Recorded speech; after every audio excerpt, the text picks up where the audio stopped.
Né? Que não foi nenhum astronauta, eram tudo, né? A espaçonave faz tudo para você. Tudo sozinho.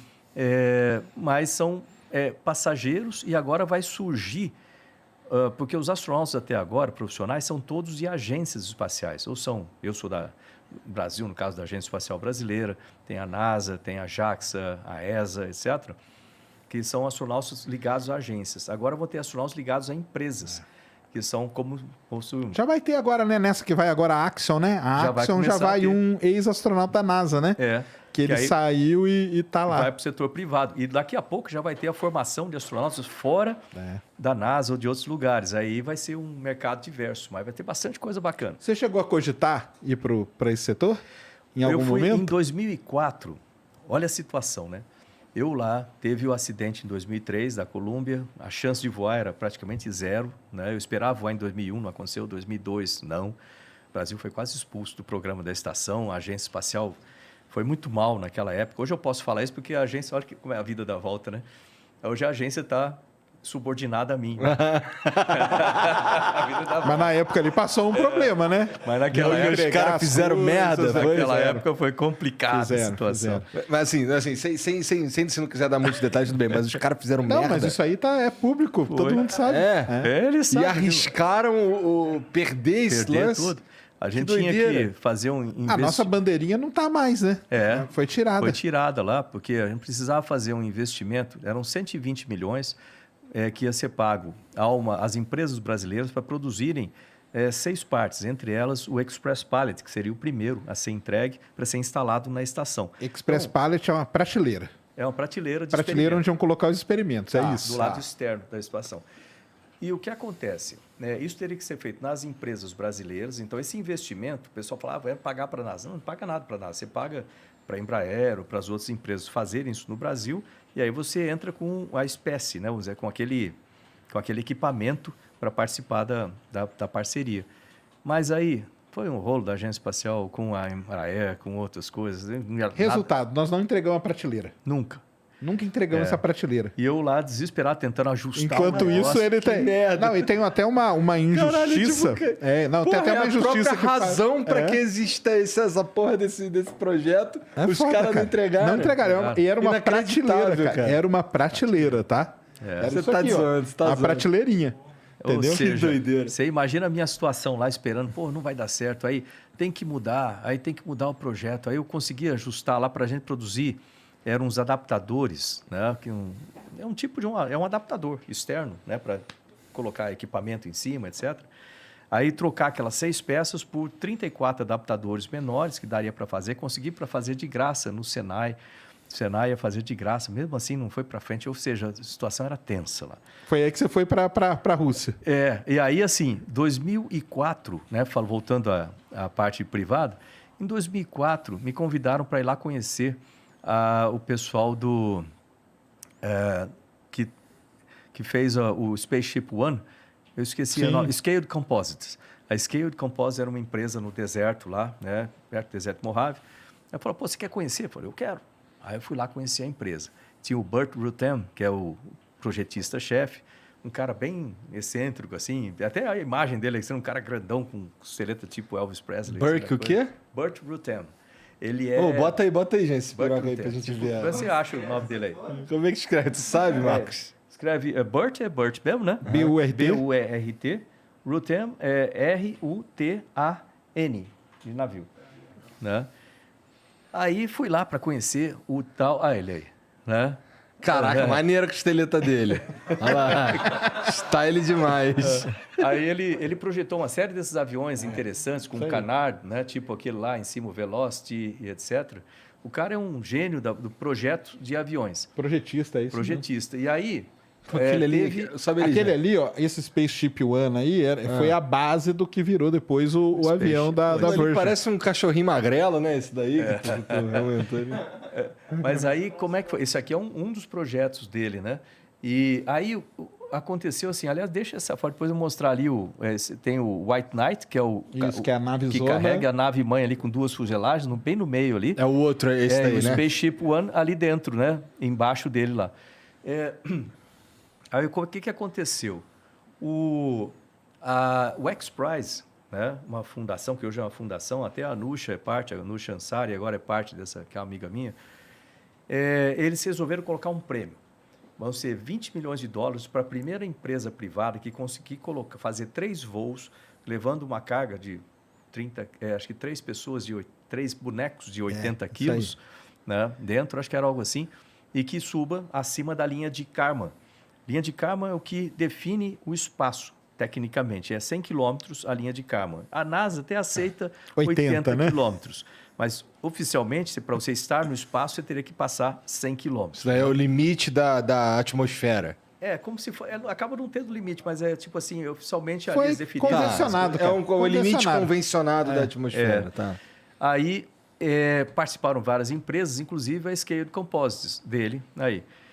Teve apoio da Microsoft na época, daquele vice da Microsoft, eu esqueci o nome dele. O Paul, né? Isso. O Paul lá. Aí, que é envolvido com essas coisas de espaço. Com isso também. Né? Então, eles financiaram e eles conseguiram fazer os 3 voos. Mas eu fui lá, o Spaceship One estava lá, que eu imaginava que fosse grande, ele é menor que essa sala aqui assim, né? Aquele que está ali embaixo. Ele tem uma visibilidade de cabine muito ruim, você tem aquelas janelinhas redondas assim na frente, fica difícil para você pousar, que você tem que ficar buscando como que está a melhor janelinha. Esse troço aí, aqui, ó. Olha lá, tá vendo? Em cima ali, ó. Tá vendo a janelinha tudo? Entendi. E ela tem um motor interessante, esse motor foguete dele, que é com plástico. Dele é híbrido, né? Dele é híbrido, é esse híbrido aí da Coreia, né? E começou a ser desenvolvido lá com outra empresa, que esqueci o nome, que eles estavam desenvolvendo um outro veículo espacial, que o segredo todo era esse motor. Né? E aí fizeram os 3 voos, o piloto do último voo era o Brian Binnie, que foi o cara que me mostrou o voo. O problema que eles tiveram é que na subida, que basicamente como é que acontece esse voo? Você vê que tem o White Knight ali, que é aquela com 2 fuselagens, que carrega na parte de baixo dele a espaçonave, vai até uns 40 e poucos mil pés. Dali ele libera a espaçonave, tem uma separação. A família pode ficar vendo as pessoas, essa ideia, ficar olhando, a pessoa dá tchau ali tudo, né? Aí libera a espaçonave. Não é que libera, que você tem uma queda livre de alguns segundos e depois ela liga o motor e vai embora. Ela começa a pegar a velocidade e aí aciona o motor, sobe com 70 graus, né, com o motor acionado. Aí, quando ele chega aproximadamente 110, 107 quilômetros, acaba o propelente, o motor apaga. E aí ele entra uma parábola, né, lá em cima de uns 7 minutos. Aí dá para o pessoal soltar o cinto, olhar, ter uma ideia ali de 0G. E aí depois, o segredo dessa espaçonave vem aí, ela começa a fazer a reentrada, as asas dela, você vê que ela fica naquela configuração que ele está ali. Ó. Ela fica numa configuração de peteca. Da onde veio isso? O Burt, ele explicou o seguinte, que a ideia que ele teve para colocar a espaçonave sempre no mesmo ângulo para ela entrar, para o piloto não ter que ficar achando o ângulo exato. O ônibus espacial tinha que entrar com 40 graus, por exemplo, senão queimava e desintegrava para a reentrada. Então, para não ficar ajustando o ângulo com o piloto, como ele tem aquela reconfiguração, ele anda sempre no mesmo ângulo, né? Considerando que ele está com a distribuição do centro de gravidade, ok.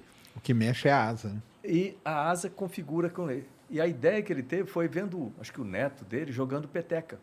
Pum, você joga a peteca de qualquer jeito para cima, ela como ela tem aquelas peninhas e uma parte pesada, você joga de qualquer jeito, ela faz... E cai sempre do mesmo jeito. É que nem jogar um gato para cima. Tanto que o nome é Feather, né? Que ele chama, né? O nome da asa dele é o estilo Feather para fazer essa configuração. Aí ela vem, faz um voo espiral descendente e pousa, né? Obviamente, durante a reentrada ele posiciona a asa de novo na posição normal e pousa como fosse um avião. Isso dá 1h40, mais ou menos de voo. Mas isso aí é um rolê de civil, não é? Isso daí é algo que... Então, mas isso aí era o Spaceship 1, cara. Spaceship que era esse aí. Aí o que aconteceu foi que quando foi fazer o primeiro voo de teste, a asa não funcionou como eles esperavam. E aí? E aí deu problema. É o piloto que você conheceu? É o Brian Binnie. Olha só. O Brian Binnie, o que aconteceu? Durante a subida, ele foi lá, 70 graus, até aí tudo bem. Aí durante a subida, se você vira a filmagem daquele terceiro voo deles, durante a subida ele começou a ter um rolamento estranho. Começou a girar. Pô, por que ele está girando? Aí ele diz que lá na hora, mas ele tentando segurar o rolamento e não tinha jeito, e não tem cadeira de injeção esse negócio, ele falou, pô, não deu muito certo isso, né? E aí, de repente, entrou os sistemas, ele conseguiu estabilizar e voar e completar a missão. Mas isso acabou sentenciando ela a não ser utilizada e criaram um Spaceship 2, teve problema no primeiro protótipo. Na volta teve um acidente, morreu, foi o copiloto que morreu. O copiloto acabou morrendo. Mas o que acontece é que durante essa subida, tem uma fase que a gente pode chamar de interface, né? O que acontece? Você tem comandos aerodinâmicos, né? Aileron, assim que você vê ali nela, e você tem foguetes de controle de atitude. E essa interface, até um certo ponto, como você tem pressão atmosférica adequada, você consegue controlar a atitude usando aerodinâmica, né? Ótimo. A partir de como a pressão aerodinâmica vai reduzindo, né? A pressão do ar vai reduzindo. Sim. Quanto mais alto você tiver, menos eficiente isso daí para de funcionar. E aí você tem que usar foguetes para fazer controle de atitude. Então, um foguetinho, ele faz isso, ou gira, né? Faz rolamento com foguetinhos. E a transição é quando passa do controle aerodinâmico para controle de foguete e depois no regresso de controle de foguete para aerodinâmico. É mais simples o regresso do que a subida, nesse caso. Subir é sempre mais difícil. E então ele teve problema de controle na atitude e isso então fez com que essa espaçonave fosse então para o museu, está lá no Smithsonian, né, na posição de destaque. Mas o pessoal me convidou para ir lá, o Brian Binnie mostrou a espaçonave toda e a ideia é que eu trabalhasse com eles como piloto de testes lá. Caramba! E é isso que a gente estava olhando isso. Mas como em 2004, né, que foram feitos esses voos, eu estava começando a sentir que talvez mudasse alguma história, né, e de fato mudou em 2005, quando eu tive o convite para ir voar com os russos, né? Aí eu falei, putz, não, eu vou ficar lá ainda, tal, e aí a aposta foi correta, aquelas decisões na vida que você tem que tomar. E eu acabei ficando na NASA e de lá, então aí correu outro caso. Em 2005 veio, eu lembro que era o Gessmeyer, que era o chefe da estação espacial. Toda vez que ele me ligava, eu via no Caller ID ali, eu falei, ixi, alguma coisa complicada. Era sempre para cobrar alguma coisa. Aí toca o telefone, eu atendi, né? Aliás, cadê a prateleira? Cadê a prateleira? Toda vez era cobrando alguma coisa. Das reuniões lá, eu ficava cada vez mais para trás, assim, para não... Né? Deve ter sido uma situação complicada, né? Imagina, eu estava com a cara lá, né? Aí teve uma reunião que foi interessante, teve uma ligação que ele fez para mim que foi interessante. Ele ligou e falou assim, o seu ministro acabou de colocar que você vai voar com os chineses. Você lembra? Era o Roberto Amaral. Caramba, lembro. Aí saiu no jornal, eu nem sabia disso. Aí eu falei, sério? Ele, sério. E a gente vai ter que conversar sobre isso. Aí, conversar o quê? Pô, transferência de tecnologia. Eu falei assim, mas por quê? Eu não vou levar nenhuma tecnologia. Pô, tecnologia é você, pô, tá na sua cabeça. Ixi, é mesmo, tal. Mas acabou que não rolou nada com essa parte com os chineses. E eu acabei, depois, né, passou mais alguns anos que teve essa situação toda, acabei sendo... Ele ligou e falou, olha, você vai voar com os russos. Na época não era comum, né? Na época... mas como estavam parados os voos por causa do acidente da Colômbia, então foi a solução que você achou, que eu voasse com os russos. Aí falei, ok, quanto tempo eu tenho para aprender? Eu tenho que cumprir a minha função. Minha função a bordo da espaçonave, sou especialista de missão, é fazer manutenção, fazer troca de sistemas, manutenção de sistemas, reconfigurar sistemas, tal. Eu conhecia muito do lado nosso, vamos dizer assim, não dos lados russos, que eu só conhecia a parte de emergência lá, porque é eles que faziam essa manutenção. Falei, quanto tempo eu tenho para aprender o lado de lá? 1 ano e meio? 1 ano? Falei, não, você tem 5 meses só. É assim mesmo. Quando você está chegando perto do seu objetivo, é quando você tem os maiores desafios. A vida é assim. Pensa como piloto de caça, né? Você vai chegar no objetivo, a antiaéreo não vai estar do seu lado aqui, vai estar perto do objetivo, para defender o objetivo. Então, ali que você vai tomar tiro. Né? Tudo bem. Aí, no final da conversa, ele falou assim, mas você sabe que na Rússia o pessoal fala em russo, né? Claro, sim, senhor. Imagino, né? Imagino que sim, né? Você fala russo? Eu, não, senhor. Agora falo. Então, nos primeiros 3 meses, em paralelo com o seu treinamento técnico, você vai ter que aprender russo lá, suficiente para voar. Sim, senhor. Né? Aí fui lá para a Rússia, né? Para falar em Lógico que todo o treinamento, mas tinha que aprender a falar em russo também, né? O que não é fácil, né? Eu imagino que não, né? Очень трудный говорить на русском языке. Puta. É difícil falar em russo.